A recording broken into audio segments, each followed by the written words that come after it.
Yeah, just ignore that. There. Showing up to watch this. I can't believe it. That's just silly. Good afternoon, everybody. My name is Nicholas Mosvick, and I'm a PhD candidate at the University of Mississippi. So I've had the fortune and misfortune of studying with Christopher Green. And unlike Christopher, I don't have scholarship on what the Due Process Clause, the Equal Protection Clause, am I missing anything? The Confiscation Act? The enforcement of the Exactly. I'm not that far. I've only done one series of hundreds of pages of the Congressional Code, so I'm only getting started.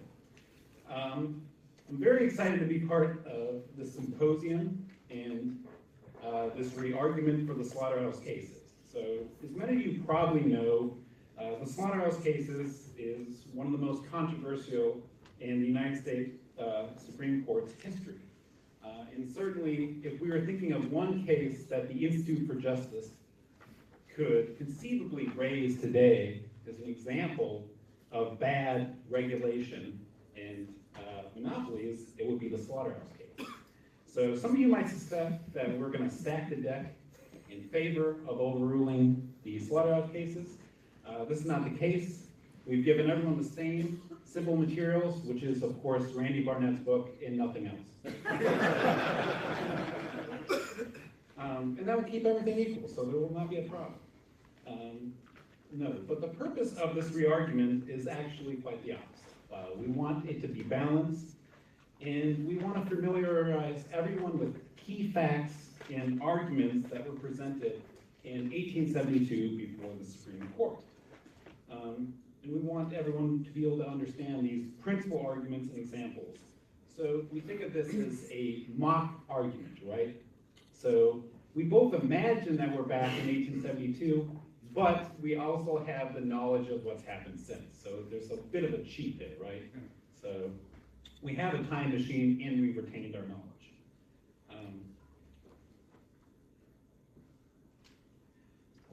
And the argument here, right, as I've said, is to be intellectually honest, right? And to look at this Louisiana regulation in question, right? So briefly, Louisiana, over the course of the 19th century, had many attempts to try to regulate an ongoing problem with slaughtering of animals in their sewage system in the city. And in the late 1860s, right, they finally were able to successfully pass a regulation, right? And of course, just like the Supreme Court, who had days of oral argument, and in fact heard two separate arguments on this case, we are just actually getting started. So this is actually just the first day, so everyone is obviously prepared to be here multiple days. We'll get to the Equal Protection Clause tomorrow, and the Due Process Clause on Sunday, of course, and then maybe the 13th Amendment. Right? So my point here is that, in fact, this is a rather complicated history, right? Not only the 14th Amendment itself, which I think a lot of the speakers we've already had today have spoken to, but the slaughterhouse cases themselves, right? If you look at the lower court opinions and the state court opinions, there's a total of either 10 or 11 separate arguments that are made, right? So it's an astounding amount of material that's briefed. Here, we are focusing on one question, right? And that question is going to the Privileges or Immunities Clause, right? So the question presented for purposes of this exercise is, does the Louisiana Act number 118, which granted an exclusive 25-year monopoly to a company in its 17 statutorily identified individuals to control all butchering in the city of New Orleans, violate the Privileges or Immunities Clause of the 14th Amendment by abridging the petitioner's right to earn a living, right? And as many of you probably know, as we've reviewed some today, again, this decision, the original decision of the Supreme Court, has been skewered across the ideological and jurisprudential spectrum, right? So Randy Barnett, who I've already mentioned, in his speech just in the last year, has observed 3 theories to understand the slaughterhouse cases. So there's the narrative of public health, there's the narrative of corruption, right?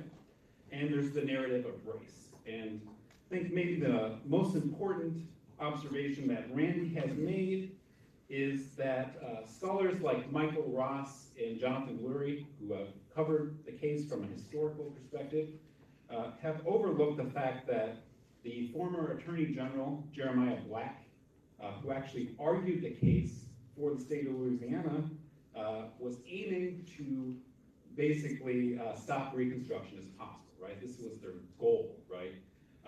So in other words, when we consider these narratives, particularly that of race and public health, we also have to keep in mind some of these other motivations on the part of the lawyers involved. Aki Omar has also argued that the slaughterhouse decision ignored the framers' intent for the 14th Amendment to incorporate the Bill of Rights against the states under the Privileges or Immunities Clause. Again, something that's been mentioned today, although Professor Omar only believes that this applies to individual rights. I believe that Professor Lash would disagree with this interpretation. Is that correct? And then Justice Thomas has recently been discussed, not only in McDonald, but in Sands versus Roe, a 1999 case, also noted that the slaughterhouse decision essentially read the Privileges or Immunities Clause out of the Constitution, right? So in both cases, Thomas at length looked back to the debates over the 14th Amendment, and particularly focused on Justice Bushrod Washington's decision in Corio versus Corfield, right? The idea of this natural rights theory that protected the fundamental rights of all free citizens, right? So those are just a variety of the ways in which academic and jurists have already attacked this case, right? So once again, our advocates and judges can keep this in mind, right? And the format for this re-argument is simple. So the petitioners, who in this case are the butchers, who originally in the case, there's over 1,000 butchers. There's several different groups of butchers. They all sue, but eventually we get a single case, right? And those are the petitioners. In this case, they will get the first 20 minutes. The respondents, who are the monopoly company in the state, will then have 25 minutes. And the petitioners will get the last word with a final 5-minute rebuttal. The judges and advocates will all pretend, as I've said, that this argument is taking place not now, but in 1872, when the Supreme Court heard oral argument. And with that, I'd like to introduce both our advocates and our 3 judges. Although frankly, the level of experience and distinguishment we have here is so great that I'll probably do them a disservice. But we have Elbert Lynn representing the petitioners. He's the former Solicitor General for the state of West Virginia and is currently at Hunter Andrews Kurth, where he is head of the appellate group.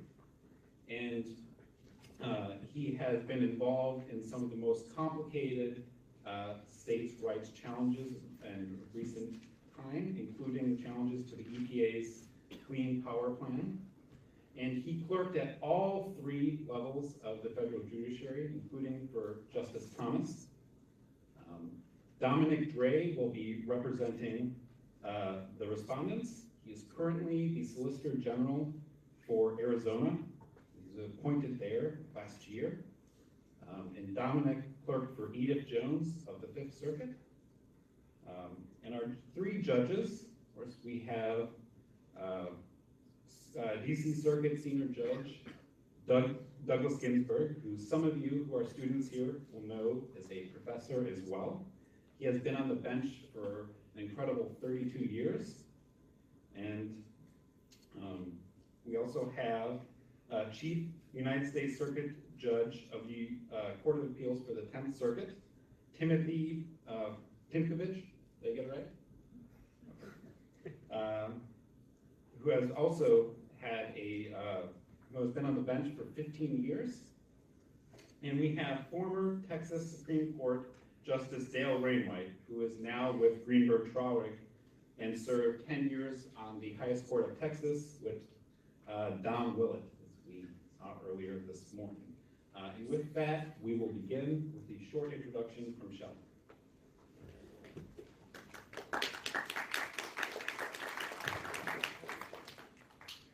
The Honorable, the Chief Justice and the Associate Justices of the Supreme Court of the United States. Oyez, oyez, oyez. All persons having business before the Honorable, the Supreme Court of the United States, are admonished to draw near and give their attention, for the court is now sitting. God save the United States and this honorable court. Welcome, counsel. Welcome, spectators. It's October 1st, 1872. Let's get started with the arguments in these cases. Representing the petitioner, the Butchers Benevolent Association, Mr. Lynn, you may proceed. Thank you. Mr. Chief Justice, good afternoon, and may it please the court. My name is Elbert Lynn, and I'm here today on behalf of the petitioner Butchers. I would like, if I may, to save 5 minutes of my time for rebuttal. There are three critical questions in this case that, taken together, lead to the conclusion that the Louisiana legislature's grant of a 25-year monopoly to the Crescent City Company violates the 14th Amendment. First, the Privileges or Immunities Clause in Section 1 of the 14th Amendment protects unenumerated rights from interference by state legislatures. Second, those unenumerated rights include the right to earn a living subject to reasonable regulation. And third, the 25-year monopoly granted by the state of Louisiana is not a reasonable regulation of the butcher's right to earn a living. Turning to the first question, it is clear from both the text of the 14th Amendment and the circumstances surrounding its enactment that the Privileges or Immunities Clause protects traditional and deeply rooted rights from interference by state legislatures. Counsel, the lower courts have disagreed with you. What from the text supports your position? Your Honor, if I may just, I think there's two parts to this question. I think the first is what is within the scope of the privileges or immunities of the United States. And I think the second is whether the clause actually bars states from interfering with those privileges or immunities, or if it simply is a non-discrimination provision. As to the first question, the concept of privileges or immunities of citizenship is not new. It has been in the history of England and in the history of this country a term and concept that has been used repeatedly in many of our foundational documents to refer to a set of natural or fundamental rights to which citizens of a free government are entitled. This is true in various protest resolutions adopted by the colonists. For example, in the Massachusetts Resolves, it refers to the rights, liberties, privileges, and immunities founded in the law of God and nature, and which are the common rights of mankind. There are in 2/3 of the state constitutions as of 1868, just a few years ago when the 14th Amendment was enacted, 2/3 of them referred to these inalienable and fundamental natural rights of citizenship. But perhaps, yes, Your Honor. We're dealing with the phrase that appears also in Article 4. That's right, Your Honor. How does this phrase in both 14th Amendment and Article 4 together, or separately if they're different, relate to the rights preserved by the 9th Amendment? How do they relate to the rights Yes, preserved? you're talking about unenumerated rights, as does the 9th Amendment. Yes, Your Honor. So what is the relationship of these duplicative?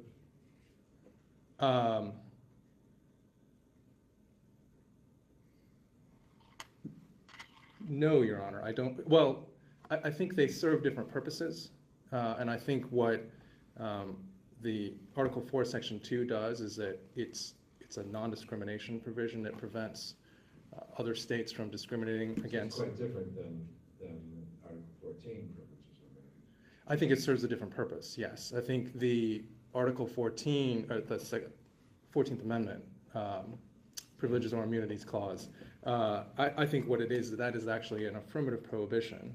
It says no state shall abridge the privileges or immunities of the citizens of the United And the States. state constitutions resolves to which you just referred are from what period?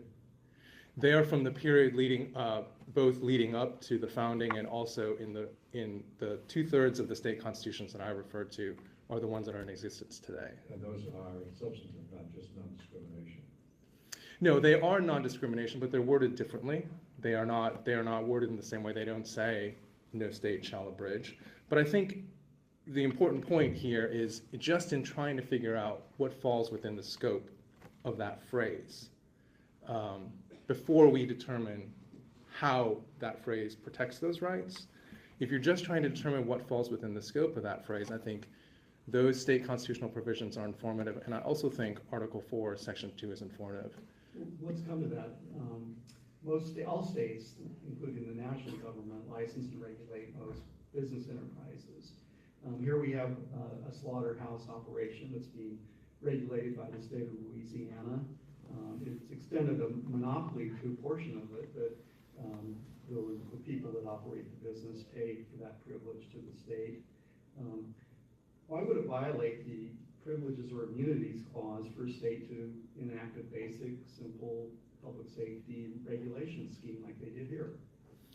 Two answers to that, Your Honor. The first is, I don't think this is just a basic public safety scheme, and I think that's fundamental to the answering the question here. But if I can turn to the second answer, which is... Nobody's prevented from being a butcher, are they? Nobody is prevented from the act of butchering, of actually butchering an animal and then taking the meat to sale, but what they... A butcher can still earn a living, even under this statutory provision, can't he? A butcher can still do certain things, but there are other parts of the trade of butchering, and there are other parts of the trade of maintaining a slaughterhouse that have been infringed upon by the state of Louisiana. Isn't that true of any licensing or regulatory scheme? Well, Your Honor, our position would be that many licensing and regulatory schemes are unconstitutional under the 14th Amendment. Well, then let's go down the list. I mean, turnpikes, gas companies, always regulated, highways, railroad companies, those are all heavily regulated by the state. Are those suddenly unconstitutional under the new 14th Amendment? They are not, Your Honor, and I think the important thing is if the 14th Amendment protects unenumerated rights, which we believe that they do, I think in order to determine what the scope of those are, you have to look at what is traditional and deeply rooted. I think what you're talking about there, monopolies that have to do with public franchises, monopolies that are in areas where there's a traditional government service, those are monopolies that have been upheld over time. The kinds of monopolies that have been struck down over time are ones that infringe upon the right to engage in an ordinary and private calling, like being a butcher, like maintaining it. Yes, Your Honor. The last couple of decades, there have been 11 epidemics break out in New Orleans, 2 cholera epidemics just in the last few years. Thousands of people have died. The city's sewage system and the river have been referred to as a cesspool. Isn't it incumbent upon the state to take action under its valid, clearly constitutionally recognized police power to address these types of problems? And isn't this a reasonable response to epidemics that kill thousands of people? It isn't. Now, we don't dispute that there can be reasonable regulation of the right to earn a living. And there are parts of this law that go to the exercise of police power and that are there and would reasonably promote the general welfare. For example, determining where slaughterhouses can be built. Previously, there were many slaughterhouses that were upriver from the intake valves for the city's water supply.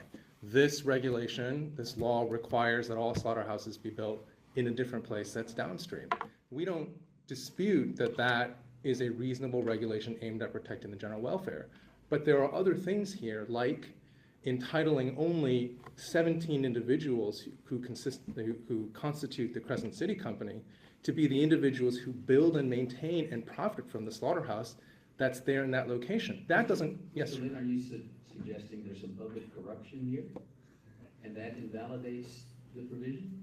Well, we do believe that there was public corruption here, and we think that shows that there's some pretext here, and it helps prove that those parts of the law aren't really aimed at protecting the general welfare. There's no public safety justification for having one individual company build and maintain and profit from the maintenance of that slaughterhouse. What were you going to say about other monopolies that have been held in the Constitution? So I think there's two sets of cases if you trace it back to the common law, and then you look at the cases that have happened, and you look at Corfield, and then you look at the cases, state cases in the United States since Corfield, and you will find, Your Honor, we submit, that monopolies for the purpose of public franchises, like, as Justice Tymkovich said, ferries, railroads, those kinds of monopolies have been upheld, monopolies that involve the exercise of governmental power. But the monopolies that have to do with the exercise of a private and ordinary calling, like being a landlord, for example, being able to rent out your property, being able to be, as in the case of the monopolies back in England, being the individual who can import playing cards. Those are not things, monopolies, that have anything to do with ordinarily the exercise of government power. Those kinds of monopolies have been struck down repeatedly. The playing card case, 1603, I think, was consistently ignored by the Crown. And It's not clear that it had any further attempts by the Crown to grant monopolies in areas of private ordinary callings were struck down by the King's Bench. And I think there is that distinction. And so it gets back to Justice Tymkovich's question, which is, yes, there are certain monopolies that can be upheld, but the kind of monopoly we're talking about here would fail under the traditional and deeply rooted right to earn a living. Let's go back to your theory of what the Privileges or Immunities Clause protects, because we're interpreting a constitution here. Consistency and internal consistency is important. What is the basis for your conclusion that first you called the rights protected unenumerated rights, and then later you called them natural rights? Which is it, and how do we cabin that in? And what's your basis for concluding that natural or unenumerated rights are included in the privileges protected in the 14th Amendment? Well, I think part of it is, as I had said earlier, that the concept of privileges or immunities of citizenship has been discussed in state documents, and it is. And of course, we're looking at a federal constitution here. Yes, Your Honor, but what we're also trying to figure out is what is the meaning of those words, right? What is the understanding that the public would have when they read those words? What is the understanding that the framers had when they read those words? Assume that your argument about the prior state constitutions is unsatisfying. What's the basis for your position? I think the other, and Justice Ginsburg had mentioned it, the other and perhaps more relevant provision here is Article 4, Section 2, because the language is so similar. It says privileges and immunities of citizens in the several states. And it's something that I think most reasonable people would agree that your average citizen who is subject to the Constitution would think that those meant similar things. And we actually have evidence that the framers of the 14th Amendment looked to Article 4, Section 2, and in particular, Justice Washington's opinion in Corfield for determining what that phrase meant.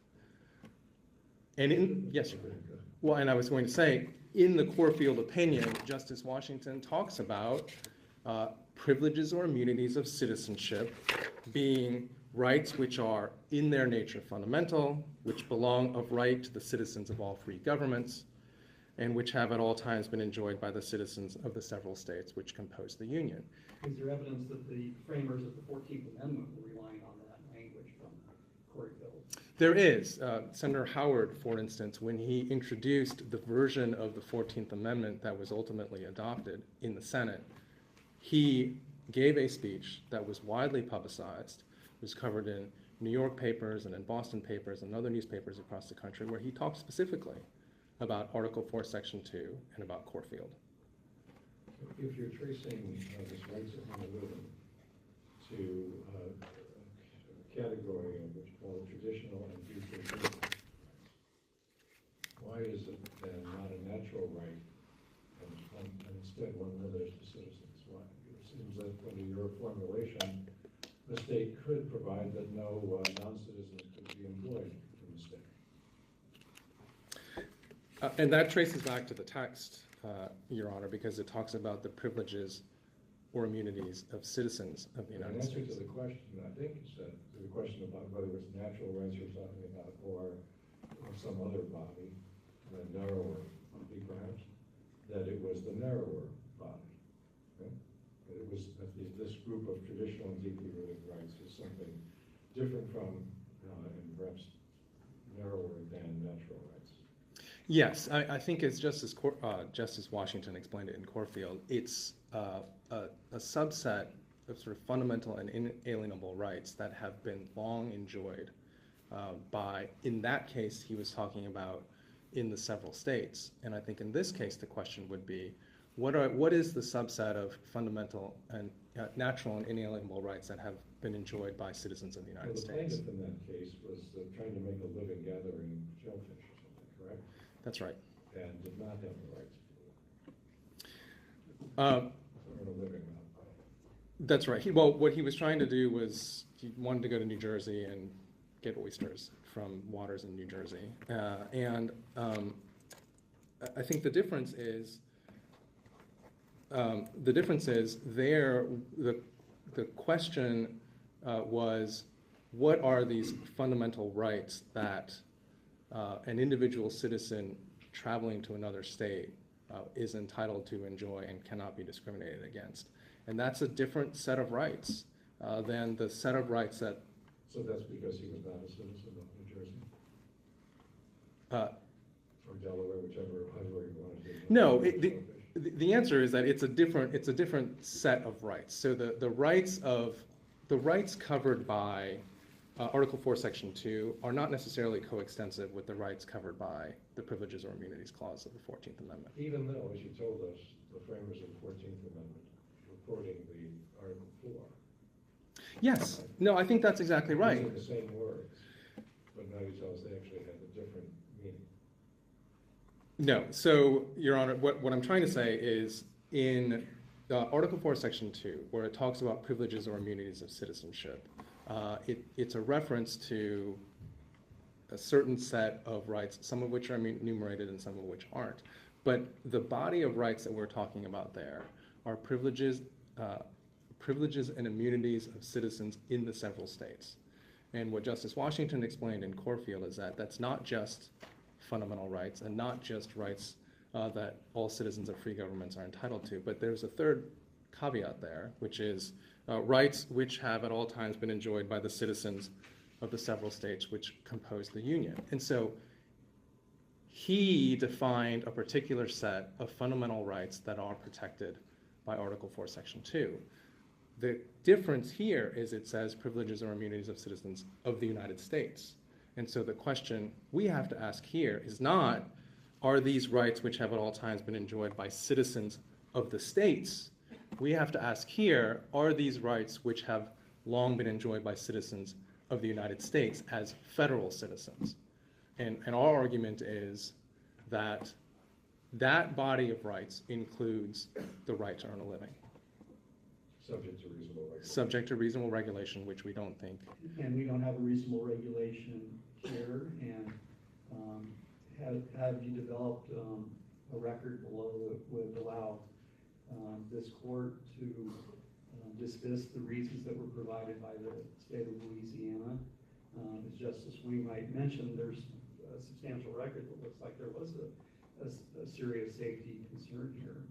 And as I alluded to earlier, butchers can still slaughter animals, they just have to go to a certain time and place and do that, which, how are we as judges going to evaluate not only the regulation here, but this case is going to apply to every occupation, every enterprise across this land? How are we going to be able to be the super regulatory body given the arguments that you're making?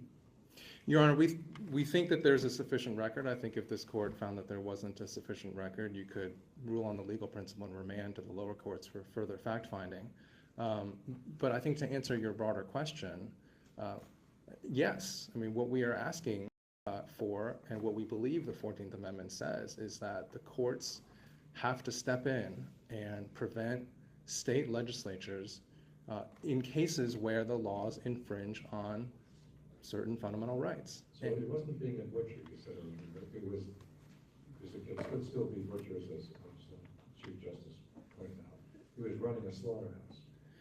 Yes, Your Honor. I mean, I think it kind of depends on how you want to define what the calling is that we're talking about. My clients believe that part of the trade of butchering is not just the actual act of butchering the animal, but also maintaining the slaughterhouse, landing the animals, maintaining the animals, butchering them, and then taking them to sale. But I think either way, whether you're going to define the calling in that way, or if it's whether you can earn a living maintaining a slaughterhouse, I think in either case, this regulation reaches too far. So if the right to earn a living in this very particular way, running a slaughterhouse,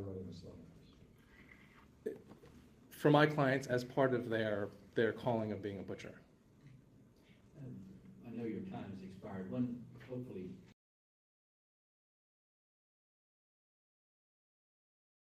intact.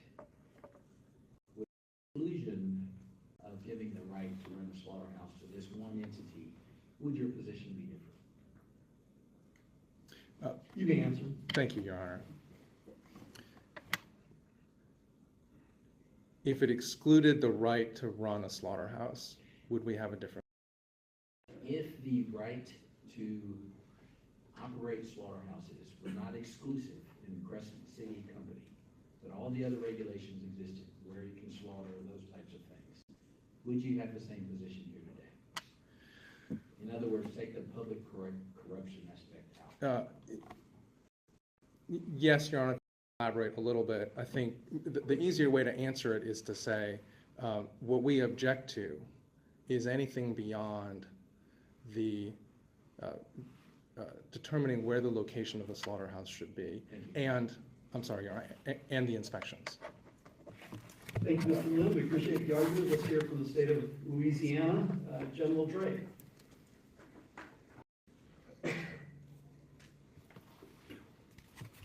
Mr. Chief Justice, and may it please the court, I'm Dominic Draye, and I represent the respondents. This is a case about the power to protect the health and welfare of their citizens. That's exactly what Louisiana sought to do here. Faced with an industry that had long evaded regulation and trampled on the common good, but simultaneously lacking in the resources to tackle that problem wholly itself, the state of Louisiana enacted the law that petitioners now challenge. But to succeed in that challenge, petitioners need to clear three hurdles. First, they need the Constitution to mean something else when it says citizens of the United States. Second, they need the unenumerated rights of Louisiana citizens to include the right to slaughter animals anywhere a person pleases. And third, they need the state's regulation of that practice to lie somewhere beyond its police powers. Mr. Draye, how can we credit the state's public safety rationale when the statute is clearly overbroad to include non-safety provisions such as the monopoly franchise that was given to certain lucky butchers in the city of New Orleans? Well, I take Your Honor's question to have two parts, actually. The first being, is there a reason to doubt the state's public safety motives? And the second being, what about the particular form that the state chose? On the first point, no one disputes the rampant health problems in Louisiana and in New Orleans in particular leading up to this. In 1867, 1 year alone, there were 3,000 New Orleanians who died from cholera and yellow fever. The butchers who were operating in that city just dumped the offal and waste in the sewers, in the gutters, because New Orleans lacks a sewage system. Well, I'll spot you that, but I'm still haven't seen what the safety-related rationale was for a business monopoly issued for 25 years to select individuals. And then as to the way that the state carried it out, that's not so exceptional, frankly. Charters of this type are granted routinely, and this court has considered cases like the Charles River Bridge case, for example, which involved charters for a fixed amount of time. Those are public accommodations, they aren't private enterprises. Well, this isn't so different. I mean, the state is avoiding paying for, because it doesn't have the resources to pay for constructing a new slaughterhouse, or a grand slaughterhouse, as the statute puts it. And the cost of building the grand slaughterhouse with the capacity to house 500 animals each day is a major undertaking. So to enable someone else to undertake that capital expenditure, the state has awarded a 25-year charter to the people who will do that. Louisiana has been ravaged. 25-year charter, is there any reason it couldn't be in perpetuity? Well, the court doesn't need to decide that today. I think consistent with other cases, it's probably a term of years is the safer thing to fit within the traditional grants for other forms of construction. There's 17 individuals that have benefited from the franchise. Could the state issue this franchise to a single person? Sure. It's not the issue with who raises the capital to construct the new slaughterhouse and then recoups his investment plus some is not really an attack on the state's police power. This court and all courts are not installing themselves through the 14th Amendment as a sort of second guess as to how the state will go about exercising its regulations. That would completely collapse through Section 5 of the new amendment all of the state's police powers into a federal oversight by courts in particular, who would be empowered to say that one thing or another didn't strike this august body as being the best way in which to carry it out. But this statute went further than just organizing in a different way the business of slaughterhouses. It abolished every butcher's right to own a slaughterhouse in favor of one company's right to own and operate a slaughterhouse. Why isn't that a privilege that the Constitution protects for national citizens? Well, there's nothing in either the enumerated rights and the Bill of Rights, because of course the privileges or immunities that we're talking about are those of citizens of the United States, as this court discussed with my learned friend on the other side.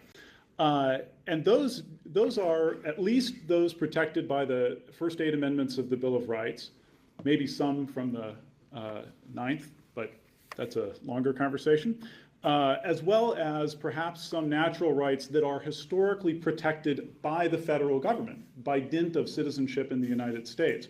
There's nothing to say that owning a slaughterhouse is historically protected as part of being a citizen of the United States.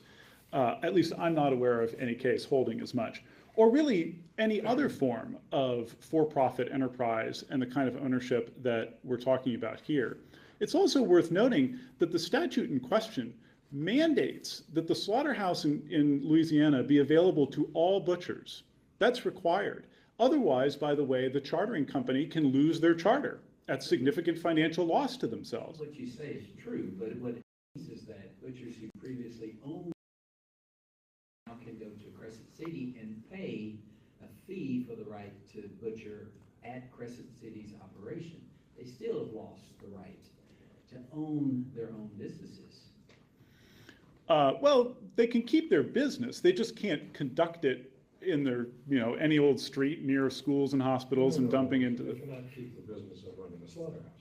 Of running a slaughterhouse, they cannot. They need to ply their trade in the city's slaughterhouse. That's true. But the same thing is true with every public charter that awards an exclusive right. This has been true for ferries. I don't think there were bridges displaced by the Charles. No, although a second bridge does come along, which is what ultimately gets us to this court. And the issue there is not, it's not that it would have been impermissible for the Charles River Bridge to have an exclusive right, but rather that the contract in that case did not make it exclusive. So this court has had the occasion to say that exclusivity is unconstitutional, and it's declined to do so. That, I think, establishes fairly conclusively what the rights of United States citizens are in this dimension. And, The question is whether that exclusive right can operate to the prejudice of pre-existing tradesmen who are pursuing what they claim is a fundamental, deeply rooted, traditional, deeply rooted right to living. And respectfully, as I've indicated, that right is nowhere defined for citizens of the United States. Now, maybe they have a claim under the Louisiana Constitution. It's notable that in the state of Illinois, well known for being opposed to cronyism, the Illinois Supreme Court struck down under that state's organic law a similar slaughterhouse restriction, but as a matter of state law, which gets to the difference between these two bundles of privileges and immunities. You asked earlier about the Article 4 privileges and immunities in contrast with the new 14th Amendment. Illinois' example with the slaughterhouse there, I think that's Rumpf versus City of Chicago, that case illustrates how a state can do something more. And in fact, with respect to the interpretation we've heard so far about Corfield versus Curiel, if anything, what Justice Washington is doing in that case is explaining how the state privileges and immunities are incredibly expansive. So people could be protected as state citizens against, for example, a monopoly or being required to move your butchering operation away from your home facility to some grand slaughterhouse. And that's a perfectly appropriate complaint to raise under the state constitution. If in Louisiana the law is construed differently, then the remedy here is a political one, to go to the lawmakers in Louisiana and attempt to change that. Or for that matter, demonstrate how much cheaper butchered meat is next door in Mississippi, and the people of Louisiana will cry out for butchers operating next door to them again. I don't think that'll happen, but that's the beauty of our federal system, and it's why these two bundles of rights are important to keep separate. Draye, I'm going to resist the urge to ask you to submit to this court a complete list of all the rights protected under Article 4 compared to all the rights protected under the 14th Amendment, Section 2. Thank you. But I do want I might not resist. and I defer to the chief. If he Yes, gets well. this, I want to see the list too. I do want you to explain to this court what's the principle by which you define the different sets of rights. Again, it's a constitution we're expounding here. We need some consistency. We need to expound something that's going to make sense into the future of this great country. The most straightforward place to look is in the Bill of Rights itself, the enumerated rights in the Bill of Rights, which we've sort of swapped legislative history on what the founders or what the authors of the 14th Amendment intended. I have Representative Bingham on my side, who explains that the goal was to arm the Congress of the United States with the power to enforce the Bill of Rights as it stands in the Constitution today. It hath that extent, no more. I think that is a very reasonable reading of what constitute rights of United States citizenship. It's not a large portfolio compared to the bundle of rights that are protected for citizens in their states, or at least in the states in which I would want to live. But that's the whole point of the long and unenumerable list that Justice Washington indicated was guiding his assessment in the Corfield case. Whether there are additional rights beyond those enumerated in the Bill of Rights is a question that the court would probably look to tradition and history to resolve, but in so doing it would be asking what traditional and historical rights have historically been enforced by the federal government. That is, if there are any unenumerated rights guaranteed through this Privileges or Immunities Clause of the new amendment, it has to be those that have historically been the federal government's business to protect and defend, as opposed to the much broader portfolio, as I'm calling it, that belongs to the kinds of rights that states have Do historically. you believe that the 14th Amendment creates new rights, new individual rights to be protected? No, sir, it does not give any indication of that. At best, it can be read to confer a new right to equal treatment, which is, of course, less implicated by the Privileges or Immunities Clause than its nearby neighbor concerning equal protection. But even that would just mean that whatever rights the state is affording, it has to afford to everyone on the same terms. I actually think it's a better reading to look instead to the Bill of Rights and say that what we're saying now is that Congress and the federal government are empowered or armed, I believe is the term that Representative Bingham used, to enforce what's already guaranteed under the federal system. And this is no mean feat, by the way. This means that people in every state in the union are now protected against unreasonable searches and seizures, and they're protected in their right to own and bear arms by the federal government, which are rights that have by no means been assured to people throughout the South. Is your position then that the federal courts have no role in evaluating state laws that regulate business enterprises? The federal court's role extends only as far as federal rights are implicated. So if you had, for example, the kinds of codes that we see in other states that are expressly discriminatory, for example, like you have to get a license to be a butcher and it's only available to people who are white, that kind of rule, these courts would and should be empowered to police. So there are some laws. What if the three of us conclude that this statute is a veiled protectionist statute and therefore is arbitrary and capricious, irrational? Don't we still have a rational a standard of review for rationality in these types of regulations? I suppose there's nothing I could do if you think it's totally irrational, but Well, you could say we don't have the power. Do we have the power if it's totally irrational? well, good point. No, you do not, because there would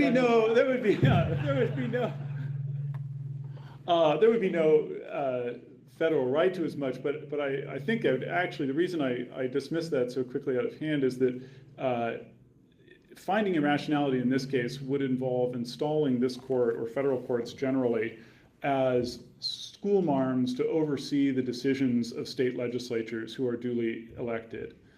But In- Counsel, Go ahead. we just fought a war to create a union. Why doesn't your philosophy balkanize this country? Why doesn't your philosophy impede the unification of not just rights, but constitutional protections? Quite the contrary. I'm arguing for a common set of rights based on United States citizenship.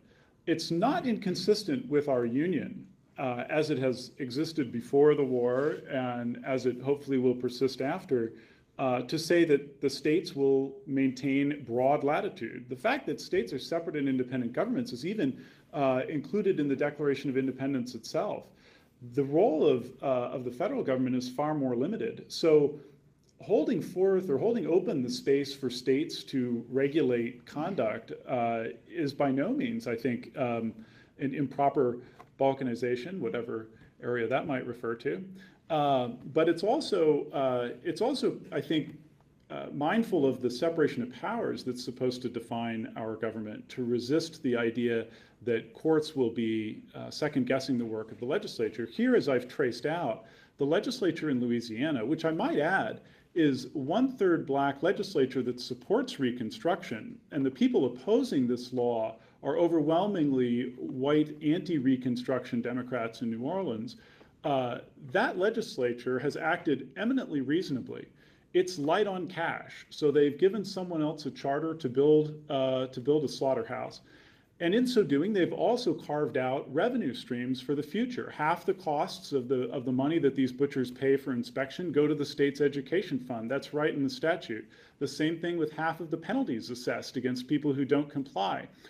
You're somehow inferring that because the state didn't have the funds to build public enterprise, they had to create a monopoly to do so, rather than simply including provisions about where slaughtering could occur and so on. No, Your Honor, respectfully, the premise is not that, but rather that it is within the state's ability, within the menu of options that states have for how to regulate any industry, to choose to give a charter to someone else to raise the capital and build something, all of which I submit as counter evidence to the suggestion that somehow this is based on a cronyist or corrupt motive, or that in any event should prevail in this court's mind and appear to be more worthy than the legitimate interest. I've never had such a thought concerning the Very Let me good. take you back to your point that in your view, the 14th Amendment's privileges and immunities are those of the Bill of Rights. And to the 9th of that Bill of Rights, which I think you would agree includes among those unenumerated rights the rights of Englishmen that our forebears claimed in their insurrection and quest for independence. It was in order to have the rights of Englishmen of which they've been deprived as colonists. So the question in my mind is whether, if we have, I guess, no case directly in point since the founding of the Republic, because the federal government operates in a very limited sphere, and the question of a right to earn a living hasn't come up for that very reason. But if we look at English precedent, is there no case involving, and I'll ask Mr. Lynn as well, involving the right to earn a living? Well, there's a mixed bag, frankly, in the English precedents, including many times when the Crown granted charters and monopolies to all sorts of enterprises. There have been efforts to claw those back. The Crown has persisted in awarding those. So I don't think that it rises over an objection that fell on deaf ears in the court.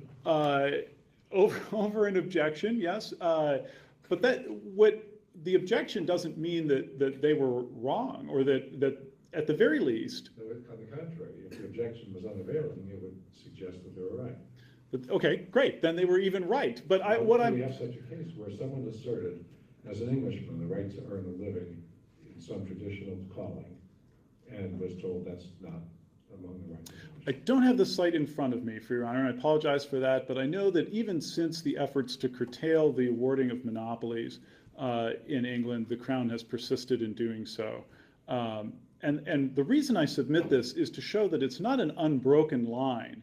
And I think that in order to assert something as an unenumerated right that attaches to citizenship in the United States, it should be so clearly established in the history of this nation and in the English system before that, that there could not be a question or a legitimate counterexample. Well, in the debate over this in the Constitutional Convention, it was pointed out that one has the right to marry or not to marry, to wear a hat or not to wear a hat, and it would be folly to try to enumerate all these rights. The Constitutional Convention endeavored to preserve as many rights as possible, but the allocation of those rights between what states protect and what the federal government protect does not necessarily follow from the mere recognition that people enjoy different liberties, that they enjoy a long list of liberties. The alternative reading, it seems to me, would be to collapse all of those into the federal system, that now the states are essentially superfluous, that they're just out there carrying out the good work that this court has blessed, and that they don't confer any affirmative rights or protect any affirmative rights on their own. And that's what, the Ninth Amendment, for its part, in saying that rights that are not enumerated here are reserved to the people, it doesn't say which of their two citizenships reserves those rights to the people. It could be that they're reserved under the Ninth Amendment, or it could well be, as many rights are, as we know from Corfield, which is controlling, it's Justice Washington's opinion, but it's the most recent exposition of what the state privileges and immunities are, that includes a huge bundle of things. So it can't be the case that in saying that you have a right to wear a hat or not to wear a hat, the founders should be read to say that all of those rights are federal business. They're plainly not. We know from the other cases involving harvesting of oysters or whatever it may be under Article 4, that there are many rights that attach based on your citizenship in a state. Are there any occupations or trades that would be off limits from state regulation under your approach? If Your Honor has one in mind, I'm happy to think about it, but it seems to me that, especially as to intrastate businesses at least, I'll hold open the possibility that for people who operate across state lines, that the federal government would have an ability to guarantee that. What about a religious calling? Well, by dint of the inclusion in the First Amendment, I think that could be something that's protected as a citizen of the United States. And the same thing goes for example, the Gibbons versus Ogden ferry system. That was operating intrastate, and so Congress was the one to protect the rights of people to engage in that that commerce. I know it's not your case, but we have pending in this court a case called Bradwell versus Illinois. And in that case, the state of Illinois has prohibited women from practicing law within that state. And this court needs to make a determination whether that restriction would be prohibited under the Privileges or Immunities Clause of the 14th Amendment.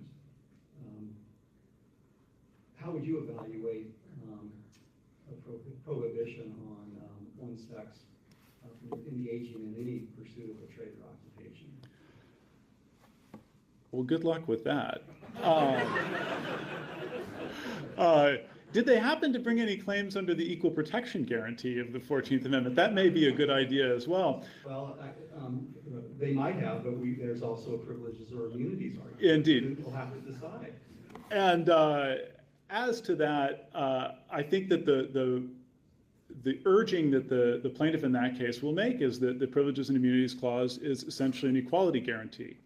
However the court comes out on that question, the state's position in this case remains intact. Indeed, we're even strengthened by the conclusion that the privileges or immunities are merely a guarantee of equal access for everyone, that is assuming on the basis of race, or in this case, sex, because it would mean that whatever the state assures to a man, it must assure to a woman, but still the state's... If they have a rational basis, a public safety reason for treating men and women differently. And I hear that to be your argument here, that we can't look behind the purposes that the state sets forth in establishing a business regulation. Well, the court will need to examine the legitimacy of the proffered reasons and whether that in fact supports what the state is doing or not. In this case, it's far easier. The good news for the court in this case is that the state has amply demonstrated that it has a real problem with sanitation, with these butchers dumping their waste all over the city and into the Mississippi River. And the state has taken a step to try and curtail that by opening up a grand slaughterhouse available to all comers with reasonable fees that are fixed, and serves, I might add, both as a protection for the butchers, because now the owners of the charter cannot price gouge, but also as a floor to ensure that those men recoup their investment. Nothing about this is peculiar. Nothing about it offends the historical understanding that this court has recognized with respect to public charters or any other rights of U.S. citizens.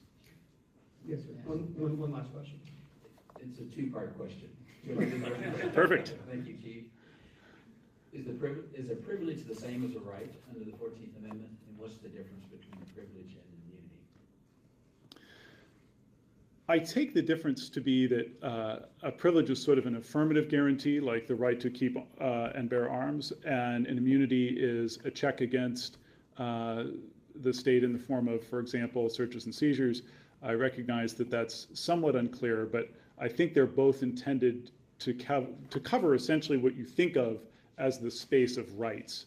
And some rights are stated affirmatively and some are stated negatively. I think that's the intention of privileges and immunities.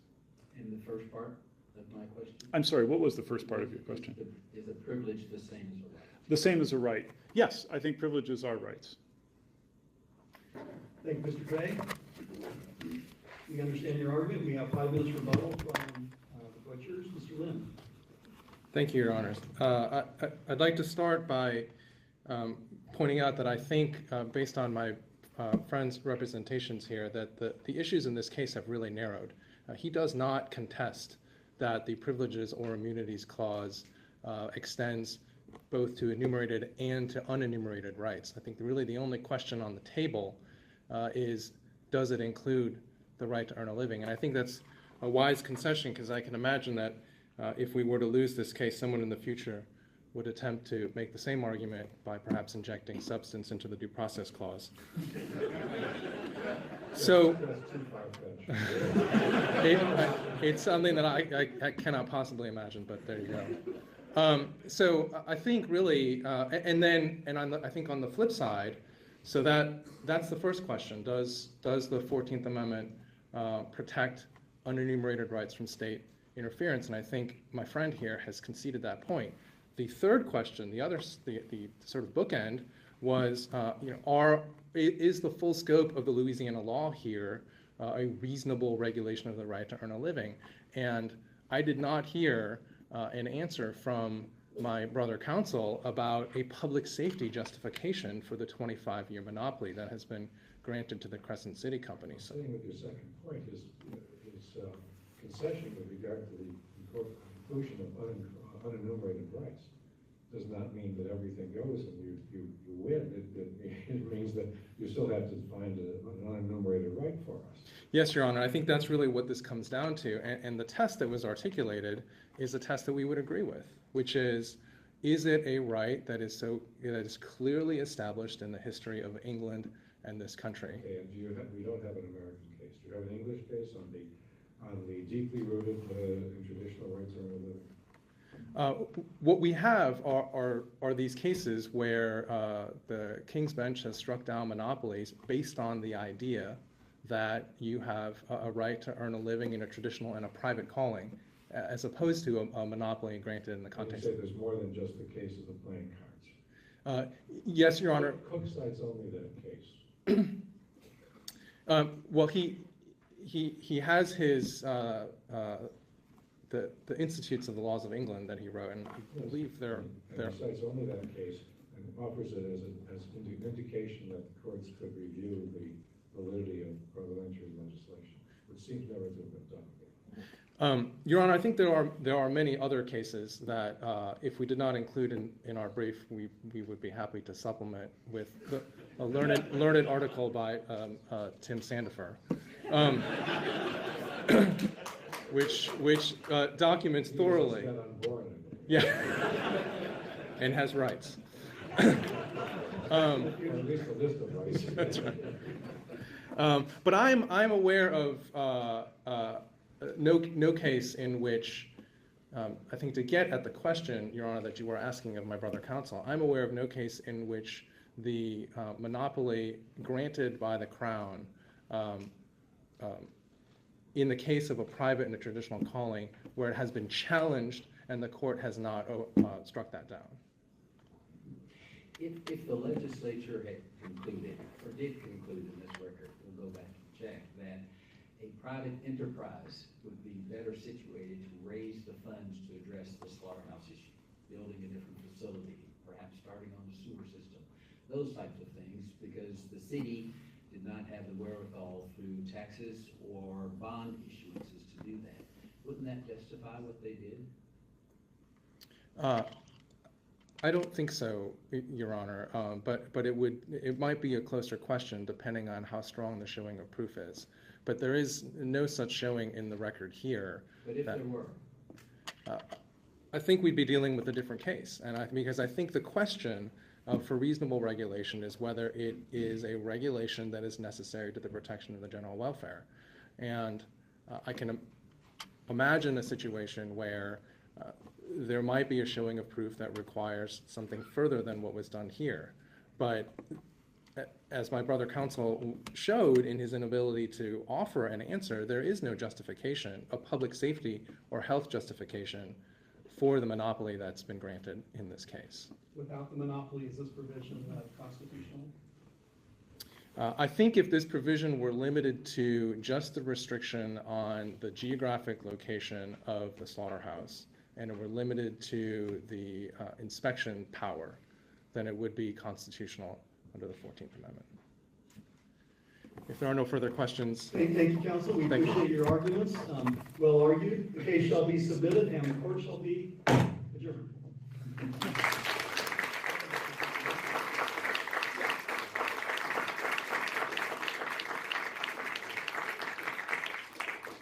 We have a few minutes, and I think we can take some questions from the audience as well.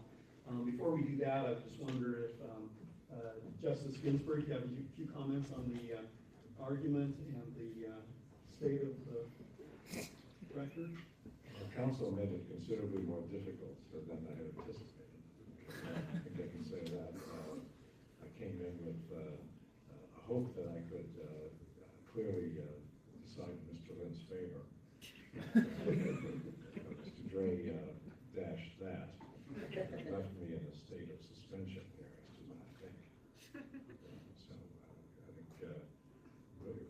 attempt to fill the job was well done. It's a fascinating dilemma, I think, and one that's lain dormant in the court, not in the journals, but in the court, as far as I can tell, until Justice Thomas's dissent in McDonald that revived it. I'm sorry? It's Kurth. Okay, McDonald. Thank you, Judge. Which has stimulated, I think, a new round of interest, including today. Thank you, Chief. I concur. Both advocates did a very good job. We enjoyed asking questions. I've been off the bench for 6 years. I forgot how much fun it was. It's more fun to ask them too than to answer. It may be a lot less lucrative, but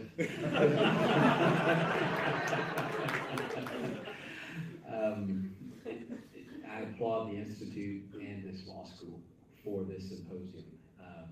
Perhaps down the road, we may look back and view this symposium as concurring in time with perhaps the jurisprudence taking a second look at the Privileges or Immunities Clause and development of a new area of jurisprudence, perhaps. But thanks to the Institute and the law school, a great symposium. Yeah, well done, counsel. That was superb. And putting yourselves in the shoes of a 19th century lawyer and wiping your brain of the last 100 years of jurisprudence must have been a chore indeed. But I really appreciate the arguments that you fleshed out the competing sides effectively. And again, I want to thank the Institute too for the imaginative recreation of the argument. And I think it's a great pedagogical tool that really supplements the delightful substantive panels that we've had so far today and one yet to come. With that, there's a question over here. Yes, sir. So, this may have been a joke you intended from the bench, but asking about Bradwell, one of the lawyers who argued on behalf of the monopoly was Matthew Carpenter, who presented the argument on behalf of Larry Bradwell. He actually disavowed the Equal Protection Clause. He said the only clause in the 14th Amendment that would prevent a racial restriction on lawyering is the Privileges or Immunities Clause.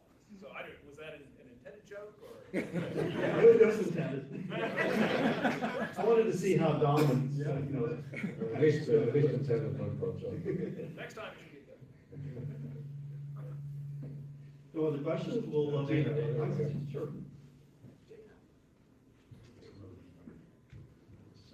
Oh. This may be for Justice Ginsburg. Speak into the mic. Too short. This may be for Justice Ginsburg, but anybody can answer. I spoke earlier to Elaine Shapiro about this. I had a case in the D.C. Court of Appeals, the local D.C. Court of Appeals, decided 1987, where I raised the Second Amendment issue. It's called Sandage. And, Senator Grassley asked Elena Kagan about that case during her confirmation hearing. So, in D.C. there's no need for McDonald because it was under the Second Amendment, not the 14th Amendment. So, is the jurisprudence different then? Do you use the same analysis when you go for the Second Amendment versus the 14th Amendment, or the Fifth Amendment versus the 14th Amendment? Is Professor Lund here? I don't know if I said my name, Elaine Middleman. Well, it came back to our court in the second round of Heller after D.C. had instituted a licensing scheme. And I frankly don't recall any distinction being drawn between the two sources of law in that case. Certainly none was applied. So it seems like both of the lawyers conceded that the Privileges or Immunities would at least refer to the Bill of Rights, but the Bill of Rights contains equal protection. And they're treating different slaughterhouses differently.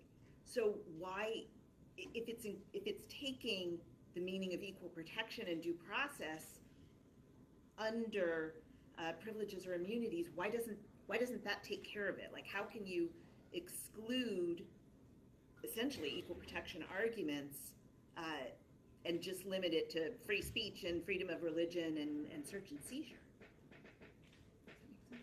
What's the category for equal protection? I mean, if it's pre-existing 1,000 butchers who run small slaughterhouses, they're treated equally, they're all being obliterated.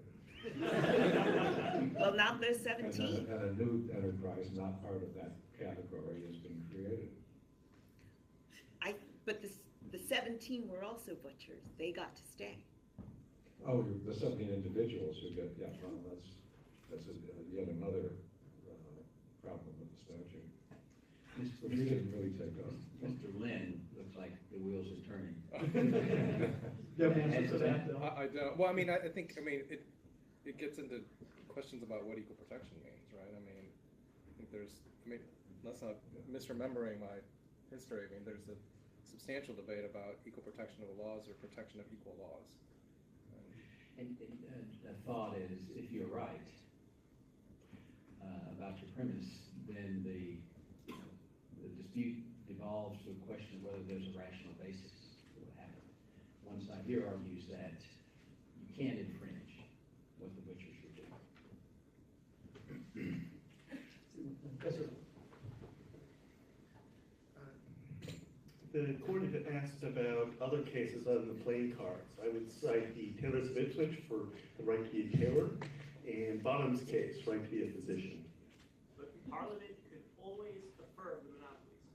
Yes, because that's true, because Parliament could override Magna Carta. Did everyone understand that? Could you elaborate? Seriously.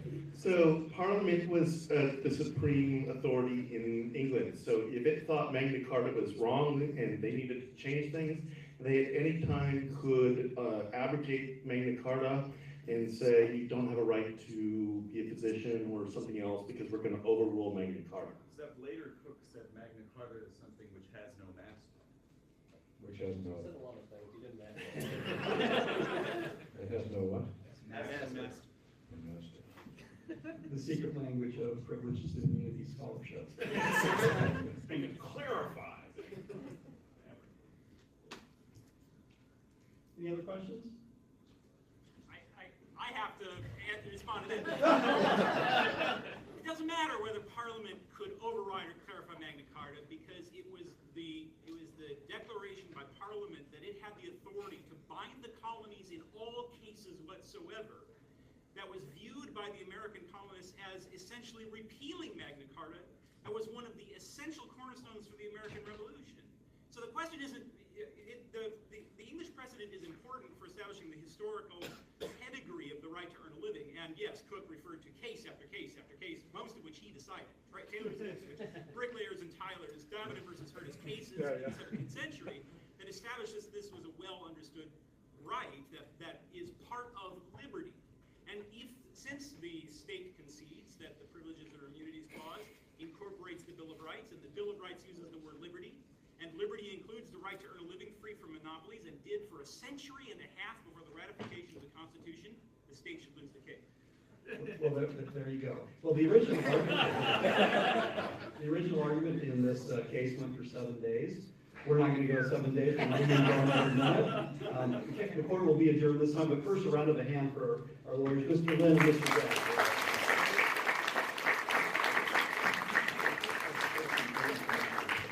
That was a pleasure.